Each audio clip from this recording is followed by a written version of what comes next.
Whenever God deals with you, he will talk with you about seasons. Now, you and I must discern the seasons that we're in. Covenant is not dependent upon you. It's not dependent on how you act. It's not dependent on what you do. It's not dependent on if you are good or bad. It's dependent on God, because God cut a covenant with himself.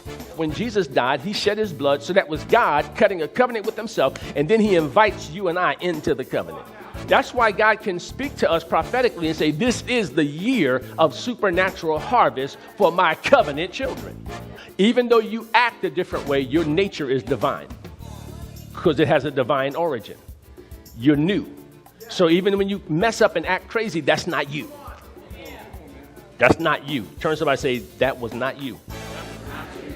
And unless you are willing to let those things, those places, those people, listen, because they are hindrances to you getting into the promised land. You can't take them to the promised land. You cannot drag dead people into the promised land.